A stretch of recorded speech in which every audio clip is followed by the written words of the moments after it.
Welcome back. Now, this time last week, we were hooking up with our correspondents in Kogi State, finding out, all of how the elections were going. And, okay, it has happened. And since then, a whole lot of things. A lot of water has gone under the bridge. Yes. And one of which is the very unfortunate death of the APC candidate in that election. And that also has thrown up a whole lot of issues surrounding constitution, legality, and it would seem that everyone is now a constitutional expert. But hey, we have to talk about the legal test for this Kogi election. And we have in the studio this morning a former member of the House of Representatives, Mr. Solomon Edoja. Thank you so much for being here. Good morning, viewers. We also have Mr. Olorunshogo Adeyemi, a Kogi indigene, who is also an economist. Thank you for being here. Thank you.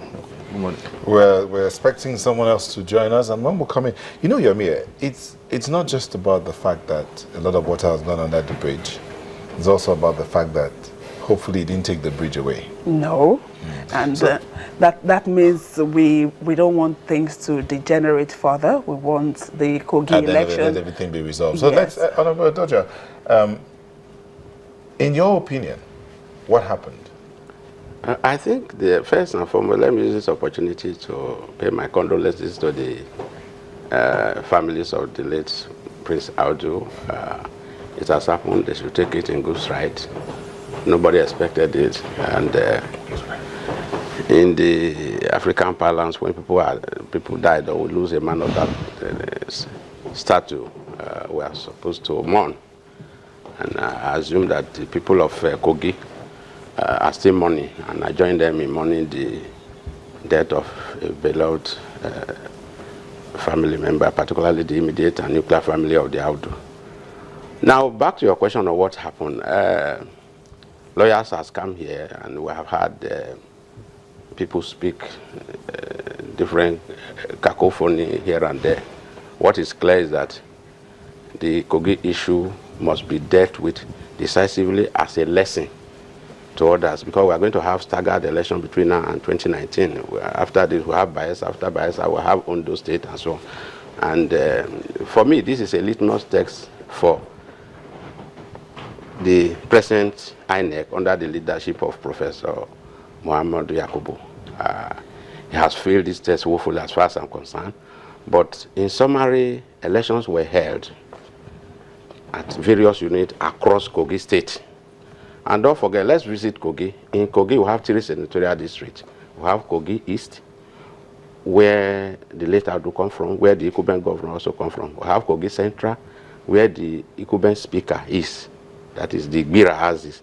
And we have Kogi West, where the deputy, Honorable James Faleke, comes from. That is the Yoruba speaking, the Okun area of Kogi State. Elections were held, and fortunately and unfortunately, results were announced at the various units. Because, mark you, when the President INEC took over, he said no election will be won on his table, that all election will be won and lost at the various units. So in accordance with section 63.1, 63.4, elections has been held, results declared, and written and stamped according to section 74, are given to agents. And this result has gone everywhere. The Ikuben itself was already, in my own opinion, thinking of either congratulating or drafting petition to go to the tribunal. Okay, Mr. Edoja. When suddenly he hung on a straw provided by a non-existing body, an ad hoc staff from a university who didn't understand the workings of the INEC. Let's just hold your thoughts there. We've since been joined by a legal practitioner, Mr. Ebun Olu Adegboruwa, here in the studio. Thank you so much for being here this morning. It's my pleasure. Good morning. And of course, we have another legal practitioner in our Abuja studio, Mr. Emmanuel Anene. Thank you for being here. Thank you. Okay, now let me quickly just get back to you to round up on this. You said INEC has failed woefully. Woefully. No, the word you used, you said a non-existing.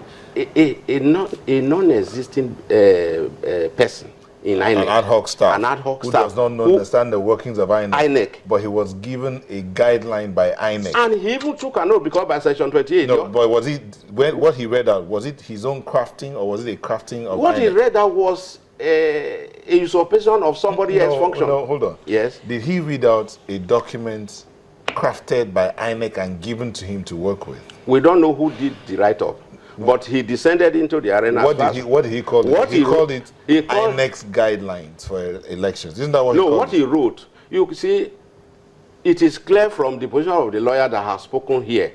There is no one direct provision that deals with the issue. Okay, we'll come back. Look, we'll come back. But he bungled the election. That is the point I'm trying to say, okay? Mr. Adegoruwa.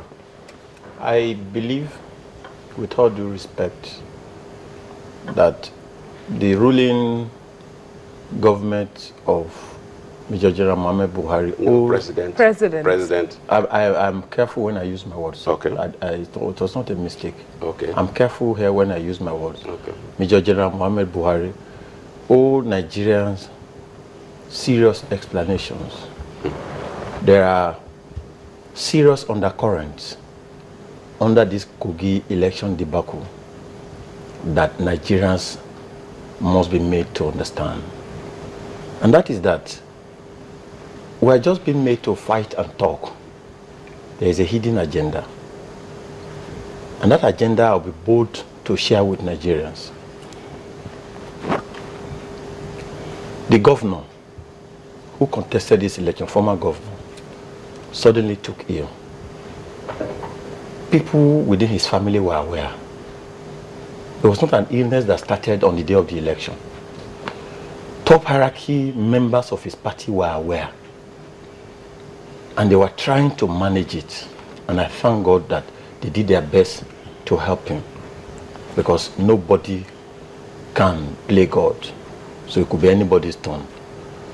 But by early morning Sunday, it was clear to all of them that there was a challenge. And so there was a collusion between the ruling APC and INEC. And I'm making bold to say that.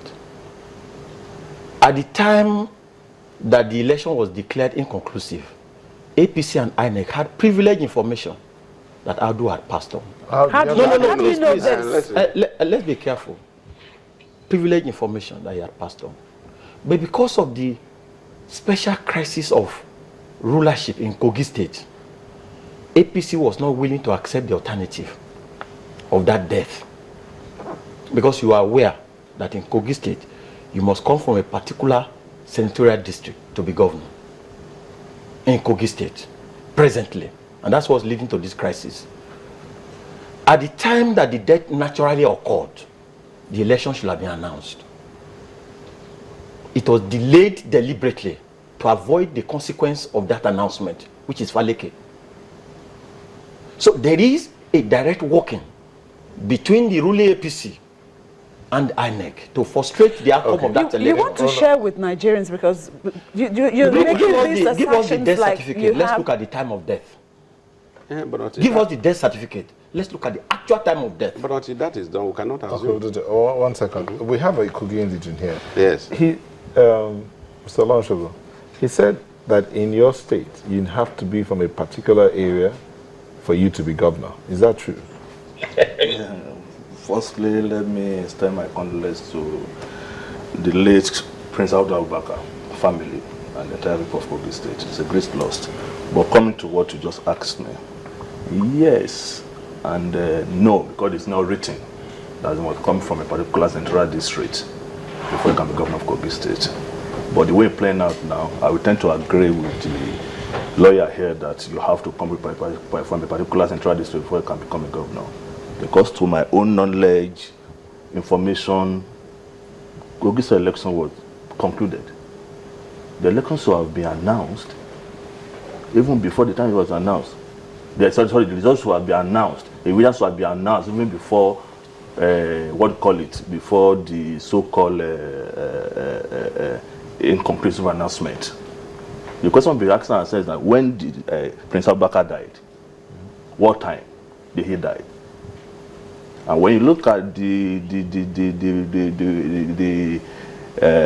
you look at the returning officer announcing the result. Of course, the election has been won already. APC is leading with 41,000 votes plus. What is stopping INEC from announcing what do you call it? President Abubakar as the winner? Okay, if I may bring in the lawyer in Abuja. Mr. Nene, Mr. Doja began by saying INEC, I mean the returning officer that made that inconclusive announcement was usurping, in his words, was usurping a power that was not his. He read from a document that is not that is not known. But tell us here, did that returning officer do right by reading from the guidelines given to him by INEC that is empowered by the Constitution to set out its working rules for conducting an election?